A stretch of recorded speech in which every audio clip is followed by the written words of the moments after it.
that's what we need to experience as well, and we need to get over with this so we can do another hard things more. And like we can always avoid the hard activities or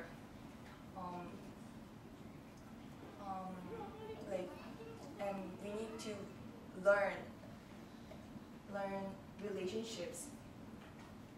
And also they said option for children, but like I think it is for just they can choose what they want, but I think parents need to make them to go to school and have some socialization, because the reason for just not going to the school is they just don't want to do their schoolwork, homework, or other, like they don't think about their future, but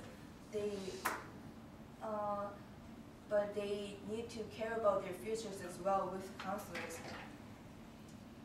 Yeah. Are these all not given with the home and at home too? You have parents who know how they've gone through life. You have the options of going into public counselors, public resources are all available. How is this not beneficial towards the child? Are you sure those are all progress? Like those are all available. Well, like some program they might have their programs, but some doesn't. So I'm not sure what you're talking about. And for my last minute, I will just say that this bill should be fall, and everyone needs to go to school to get socialization.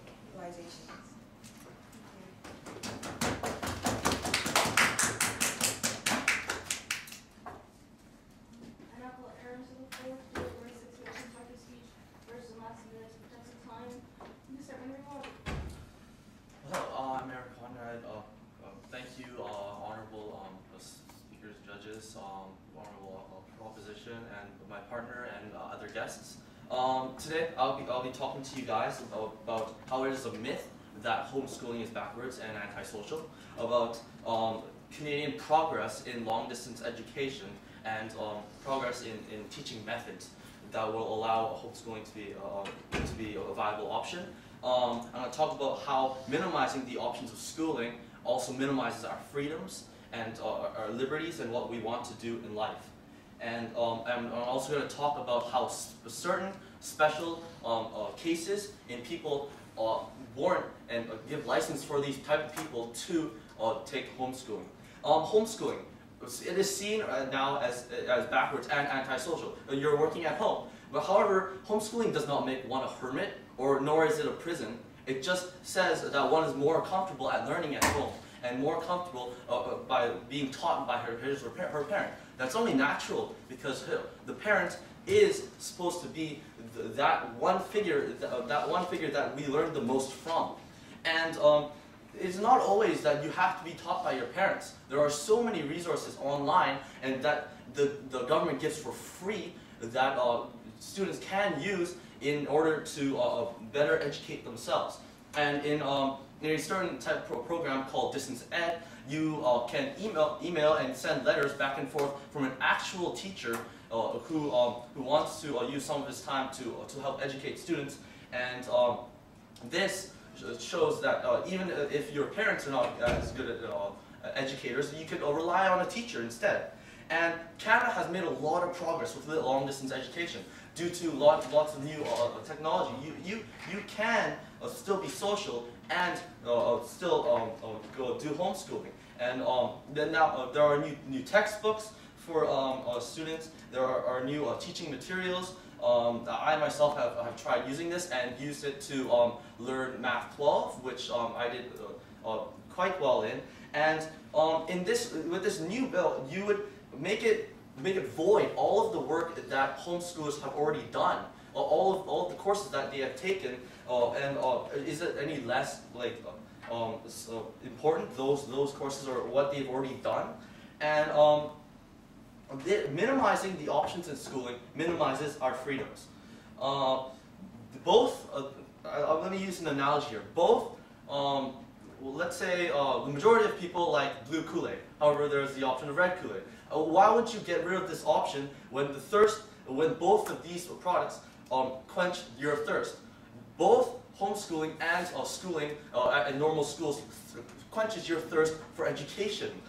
Also, what you would be jeopardizing here is the fact that some students need to be taught at home.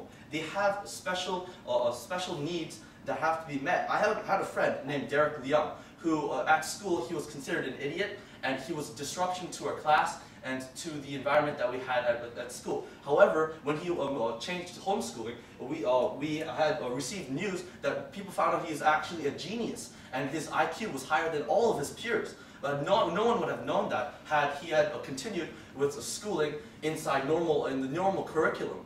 It is beneficial to some of these special cases that you cannot rule out this method of schooling because it is necessary. And because of this, he is now quite successful in life. And